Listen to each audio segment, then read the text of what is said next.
Hello, secondary literacy friends. This is Jeannie Shop here today.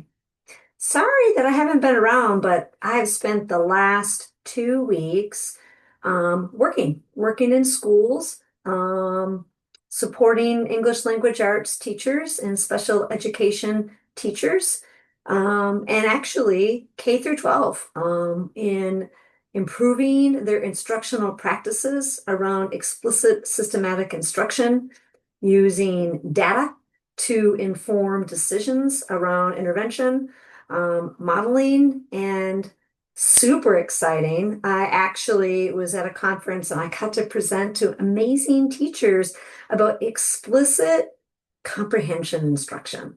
And so when we speak about comprehension and what it means, as Sharon Vaughn has taught me, it's an outcome, friends.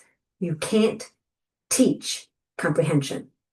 And we can't expect students to understand what they have read unless I have taught them what they need to know or led them into the direction of where they need to go. Because as I've said before, how well I teach equals how well my students learn. So we've been talking about instruction and lesson design. So today I really want to continue that conversation about design of a lesson because previously we were talking about, the end result. So I'm going to give you an example today. So if I were looking at my Common Core state standards, I know they're blocked into literature and informational text and argumentative text. Like we can't spend our year swimming in literature, right? We have to get our kids exposure to all those areas of text.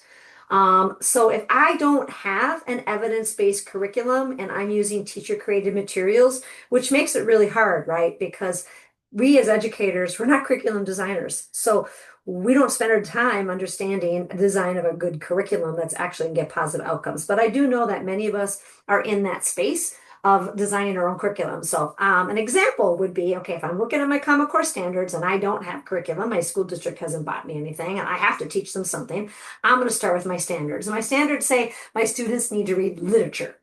So if I think about the standards, I got to think about my students and the students that I know what kind of literature they will read that will resonate with them because I'm going to go back to whatever I give them, it has to be empowering. They have to see themselves in the literature. It has to be engaging. Again, they kind of feel and see themselves. They can relate to whatever they're reading. Because if I give my students something that's unrelatable, guess what? They're not going to be with me. So I want to really make sure that I give them something that I know they can connect to.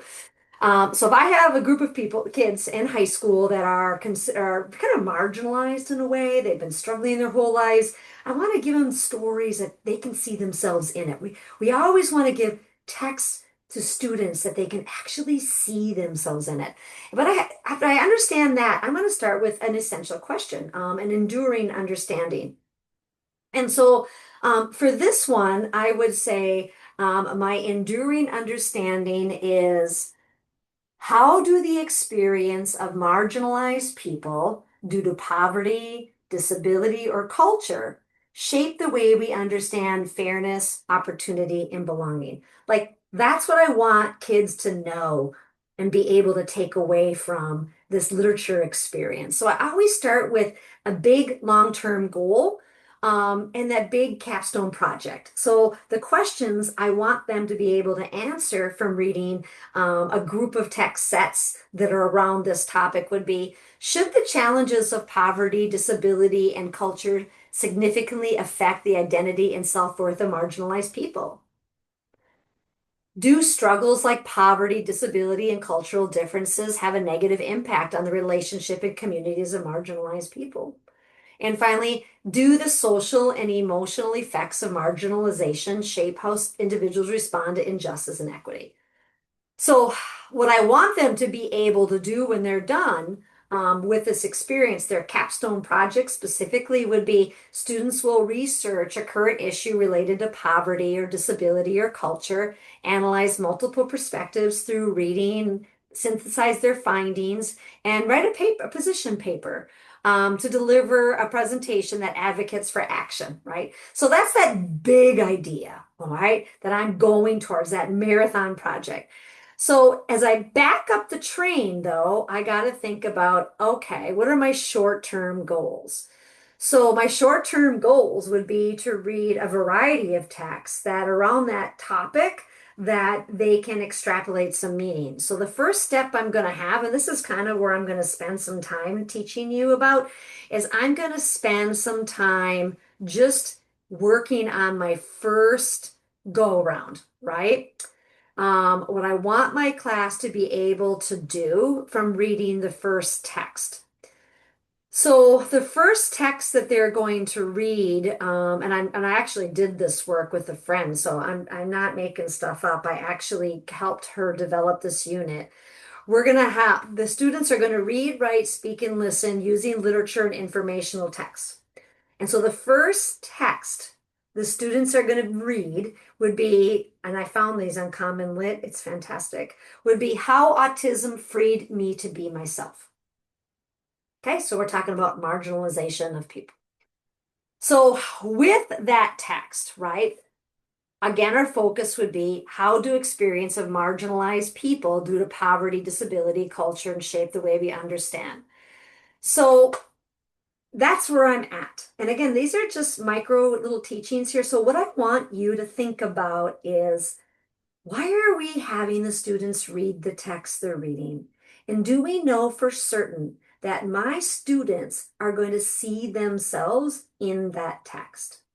Because if they don't see themselves in that text in some way, we're not really going to get them to that enduring understanding. So when I do my little moment next week, we're going to kind of pick this up where I left off. So for between now and then, because I was in a classroom and I was with a teacher and I asked her why the students are reading the book. And she's like, these are sixth graders, to understand characterization. I'm like, that is such a low level skill. Matter of fact, characterization isn't even a Common Core standards. Okay. So let's rethink that, right? Why are my students reading the literature they're reading? What is it that I hope? What is the enduring understanding? All right. And we're going to pick this up when I talk to you next week. All right. Thanks. Have a great weekend.